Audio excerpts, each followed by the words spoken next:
Hello and welcome back to the channel, and welcome to the latest 1 Series from BMW. This is the brand new M135i. Now this car has got a lot to live up to. It is the replacement for the rather legendary 140i. Now we're going to have a look around the outside of this car, but more importantly take it out on the road and see what it's like. I have done an in-depth review of the externals and practicalities, so I'll put a card up there. So if you're interested in that, watch this video and go and have a look at that as well. So styling wise, let's have a quick look at the front. One of the major talking points of the new BMW design language is this larger grille.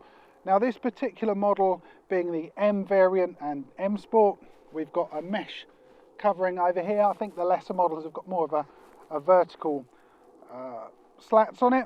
Lower down again we've got some more intakes with some nice black mesh. Round the side we've actually got proper air vents to cool those rather large discs on the front. Parking sensors on this, there's lots of tech going on. It's very, very impressive for such a small car to have the amount of gadgets it's got, but we'll have a look at that a bit later on. The headlights, these have changed over the Gen 2. They're slightly thinner, they wrap around the body. I personally think they do look better. Now this particular model has got the LED adaptive headlights and they are incredible at night. I'll put up some footage. I decided for the dedication of the cause to head out at 5 o'clock just to get 5 seconds of footage to show you how good they are. Now one of the big changes, and again a very controversial change, is what sits under the bonnet. Now the 140i, that had an amazing 3-litre inline 6 or straight 6, producing, I think, sorry guys if I get this wrong, it's around 350 brake horsepower and 500 newton meters of torque. Now this model, they've changed that. They've gone over to a 2-litre turbocharged engine, putting out 306 brake horsepower and 450 newton meters. So it might be slightly down on the 140, but it does way less. So this is going to be an interesting test once we take it out on the road. The other significant change they've made, which again is possibly even more controversial with anyone who's a hardcore driver. The 1 Series was probably the only, or one of the only, rear-wheel drive cars available in this segment, and they've changed that. The main reason, I think there were two, predominantly cost. It just makes it cheaper to go front wheel drive, and then you've got an LSD in there to help with some of that power. But this particular model is xDrive, so that is 4-wheel drive. There are other benefits of having front wheel drive. You get more legroom, more boot space, etc, etc, but I covered that in the other video, so I won't go over that again. But from the front, it does look different, admittedly, from the original one, but I really like it. I don't know what you guys think. Put in the comments down below, do you prefer the new shape or the old shape, or maybe it's just going to take some getting used to this new design. So let's have a look around the side. The latest 1 Series is actually taller than the Gen 1 or Gen 2. This gives you more headroom for both the passenger and the driver. It might not look any taller, in fact I think it looks slightly shorter, but if you put the Gen 2 next to it you will see it is higher. But they've done that with some clever design styling here. You've got two swage lines, one running from the front wheel arch, goes underneath the door handles, and one lower down, goes around and wraps in to the wheel arch. If you look at the Gen 2, you'll see that this swage line isn't here, it's slightly higher up. Back here, now you can Google this if you don't believe me, but this triangular angle that you'll see on this BMW and many others is called a Hofmeister Kink. That was the name of the designer at BMW who came up with that particular angle, and you'll see that throughout the car, such as the door handles, on the instrument binnacle. Bit of a fact, it might be interesting, it might not, but you know it now anyway. This model has got the larger 19-inch wheels, and I think they look really good with this colour of car. They look even better when they're clean, but the trouble being here in the UK in the autumn it's wet and horrible. So I really do apologise for that, but trust me, they do look really good. Overall though, what do you guys think of this car from the side? I think it does look pretty good. It's not as distinctive as the Gen 1 or Gen 2, but they've evolved the car, and I'm sure many of you have probably fallen in love with the Gen 1 and Gen 2 and think BMW have maybe ruined the styling, or what have they done. I've seen comments like that. But at the moment, just on this car compared to others of this generation, I think it looks pretty good. I'm sure when people come back in 5, 6, 7 years time, they'll probably say that, oh, this is the best looking version of the car. But overall, I would say BMW have done rather a good job with this car. From the rear, the M135 is certainly going to stand out from the other models. This particular one has got twin 100mm exhausts, and the other models have got 90mm.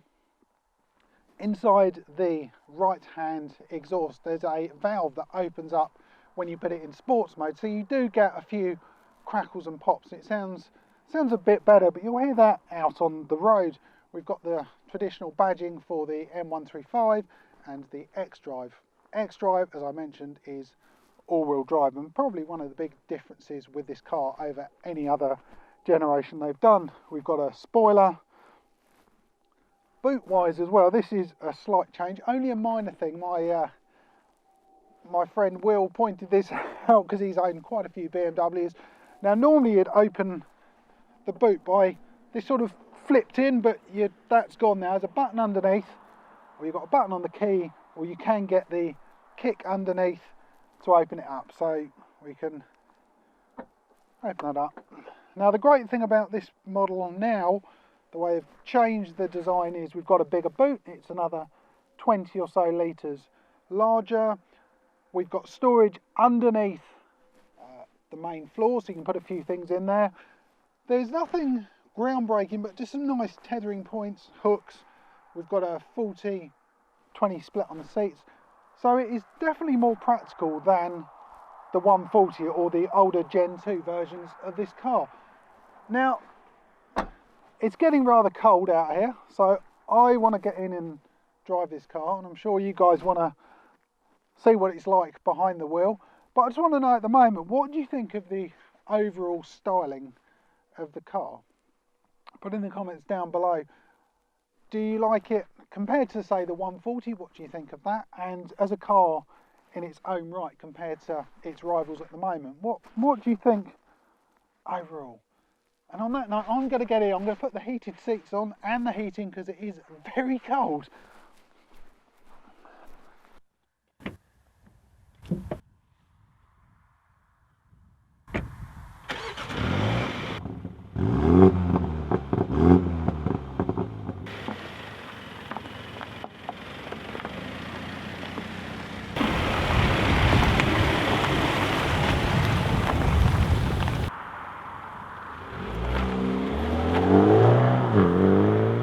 A look around the outside of this car, and to be honest, I think it looks quite nice. It's not as distinctive as the Gen 2, I know that, but importantly, BMW is all about the driving experience. So let's see what it's like. We're on Ashdown Forest, which is an absolutely incredible place to put a car through its paces. Just going to get around this cyclist, and we can see what this car is like. Now the model got a 2-litre turbocharged engine, so we're putting out 307 brake horsepower, 450 newton meters of torque. So there's plenty of power really to have some fun. The majority of the new 1 Series are going to be front wheel drive, so they have designed this new car in a front wheel drive layout. The engine has been moved slightly forward over the previous gen, so we've got a split, I think, of 60% of the weight at the front and 40 at the back. Now this particular model is xDrive, so we have got all-wheel drive, well, when required. The majority of the time this car is front-wheel drive, and it only when it feels that you need more grip, it will go into the four-wheel drive option. The roads at the moment, they are very greasy and horrible. I know with a rear-wheel drive car you might have a bit more fun when the roads are like this. Certainly that's one of the benefits the 140 had, and I know a lot of people were fans of. It was a bit more challenging, a bit more tail happy, but I do like the security and the safety that having all-wheel drive gives you. I know maybe it's not the most manly thing, the fact I can't power slide around a roundabout or have the back ends kick out all the time. That would be lovely some of the time, but I just think for the majority of people and the majority of the time, having this sort of layout is pretty perfect. But this car is not exactly slow. You put your foot down and it's got plenty of torque. The pickup is really good. BMW M Division have breathed on this 2-litre engine. And the fact this is the highest brake horsepower 2-litre engine BMW have ever done is pretty impressive. The engine itself is used in a number of other BMWs, and also the new Mini Clubman, I do believe, and probably the new Mini GP3 has got this same 2-litre engine. There is something very special about sitting behind the wheel of any BMW, and this one even more so. We'll start off with the seats. I absolutely love these seats. They are so comfortable, really, really supportive, and they look fantastic as well. We've got the Alcantara, we've got blue stitching, and these feel really classy, but more than that, they've got the lovely side bolstering that holds you in your seat when you are progressing on. We've got under thigh support, you can change that, so you can get in a really, really comfortable driving position in order to have some fun out on the road.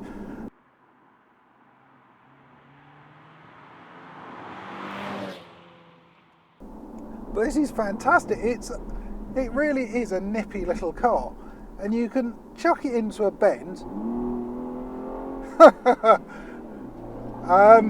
Yeah, it might not have the power of the 140. It's down by about 45 brake, I think, and 50 Newton meters of torque. But I think as an A to B car, going down back roads and horrible things like that, this car I actually think would be quicker. I don't think in a straight line this car is going to be quicker. Well, it's not, it's 0.2 on paper. So at the moment we're actually in comfort. We've got 3 different driving modes available on this car. So we've got an eco, not sure about that, a comfort and sport. So we really want to be in sports mode, don't we? Why do we want to be in the other one? So I've got a selection down the left hand side, so I just press sport and it comes up with the different settings. I can actually customise how I want this car to feel. So I might want the steering to be firm, the suspension to be soft, throttle response to be sports as well. So you can change it to however you fancy it. The insulation and noise, it really is quite well insulated, but that does mean the engine, you don't get a huge amount of noise. You will get some pops and cracks when you're at lower speeds, but it's, again, I'm sure we'll all get bored of saying why cars are quieter with all their OPF filters, and also with this insulation you just can't hear as much as possibly I'd want. When you are in sports mode it is slightly louder anyway, and some of the audio is pumped into the cabin so you can hear it.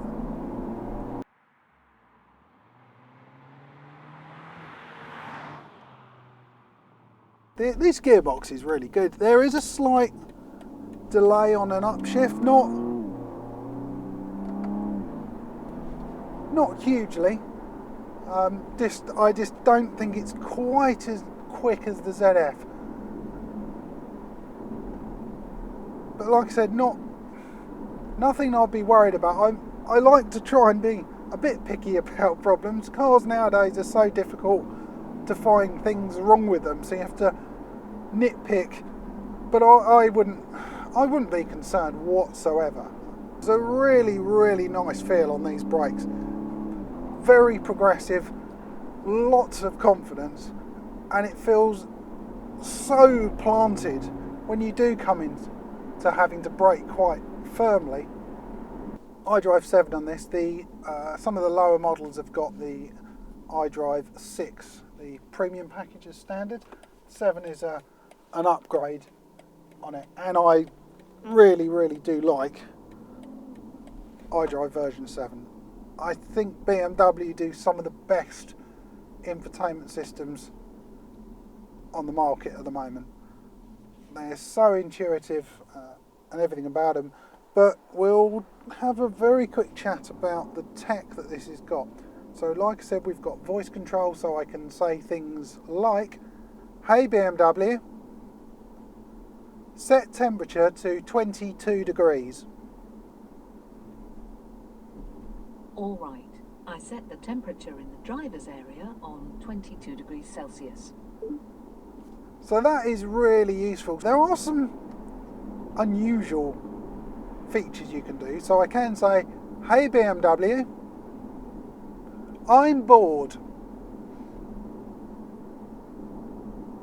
I can't imagine that you're bored. Maybe you haven't yet had the chance to try sport mode.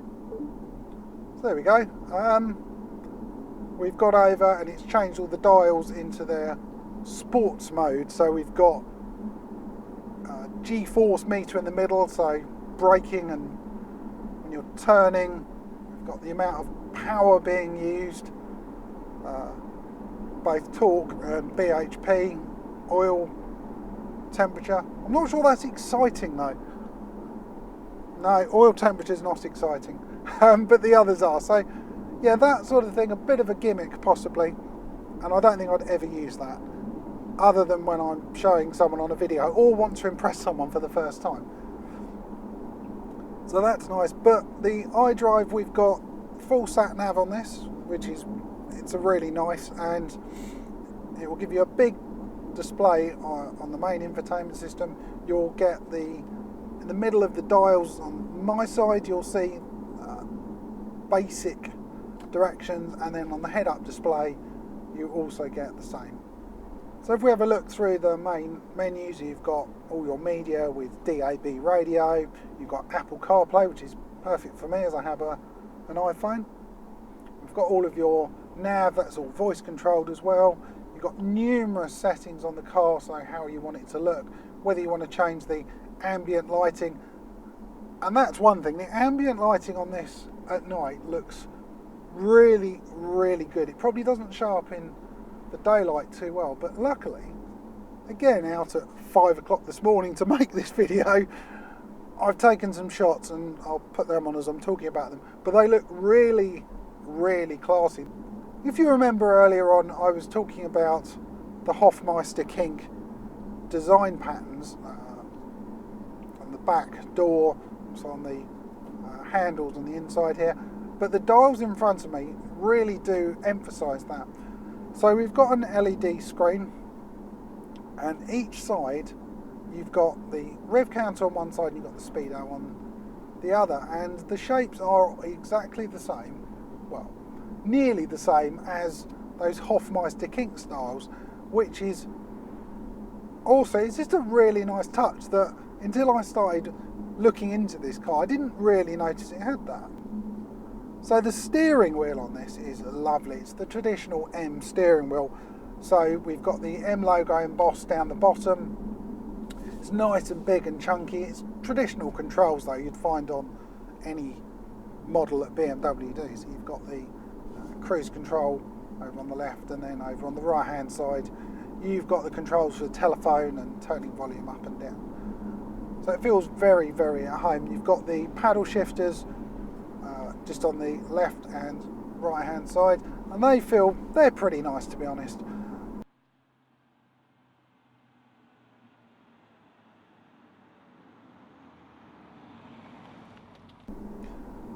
I've got to say the pricing of this car as well is very competitive. It puts you squarely in the field of the Mercedes A35 AMG, probably the Ford Focus ST as well.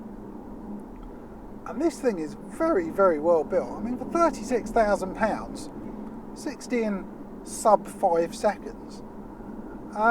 Yeah, this is good, and I think it's the sort of car that's going to hold its value as well. BMWs traditionally do that, which is fantastic. That's really going to help if you've got this on PCP. Having a car that holds its value is certainly better. It'll bring your monthlies down, but I'm no financial expert. Go and have a chat with my friends at BMW Chandlers Hailsham. That's who I've got this car from, and they'll be able to talk you through the various options that are available to you. Here's the ultimate question for you. Can the M135i really replace the rather legendary Gen 2 M140i? Things were not stacked in this car's favour right from the offset. It had a smaller engine, less power, 60 was slower, wasn't rear wheel drive. But having driven this car for the past couple of days, I don't think that gives the whole picture. The type of driving I'm doing, as you can see with these twisty country roads, the all-wheel drive system in this car is giving me a load of confidence and is getting the power down. Having rear-wheel drive, I think, would be possibly more fun, a bit more flamboyant, but difficult. I personally would prefer less flamboyant and not in a hedge, but I think everyone's different. So I don't think the power on normal country roads really makes a difference. Yes, if you're on open roads, maybe if you're on a drag strip or a track, the M140 would probably absolutely blitz this in a straight line. But it's everything else that goes with it. The look of the car as well, I really like it. It's not as distinctive as, again, the Gen 2. But, I don't know. My opinion is, personally, I love it. I really do like this styling. I like the package. Inside as well, the iDrive version 7 looks really modern and really futuristic, easy to use. The materials in the car are lovely. There's lovely touch points. There's a lot of attention to detail. We've got blue stitching to match the car. We've got leather, Alcantara. There's just lots of loveliness going on. And the tech's brilliant. I'd say the price as well, $36,000 for this car is not bad whatsoever.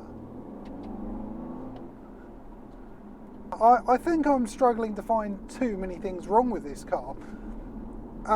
Maybe the noise, I'd like that to be a bit louder. A decent exhaust on this car to me would make all the difference. Putting a Krapovich exhaust on this would just take it to the next level. So overall, I think you can tell I like this car. The initial on paper figures don't do this car justice. It looks like it's going to be trounced by the M140, but I don't think that is the case at all. It's a close call, but I do feel this is a better car for everyday use. Maybe a bit controversial. Please put your comments underneath about what you think of this car. Do you own a 1 Series? Would you change? Just all of those sort of things. Just get a conversation going about, am I completely wrong?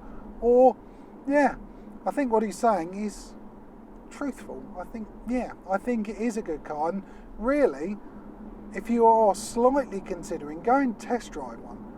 Head down, especially if you're in East Sussex, go and see my friends at Chandlers BMW in Hailsham. They're the guys who lent me this car, and go and see them and just take it out and just see what you think of it. And on that note, guys, I'm going to call this video to a close. I'm going to take the car back, so big thank you to Chandlers BMW in Hailsham. Also, if you've got any questions that you want answering that I missed or forgot, please put it in the comments down below and I'll get back to you. And I'm hoping you found this video useful and even interesting. If you have, give it a thumbs up, give it a thumbs down if you've really hated it that much, and even consider clicking on the subscribe button, because it really does help the channel. Anyway guys, thanks for watching, and I'm going to go and spend the next hour or so just enjoying my final time with the M135i.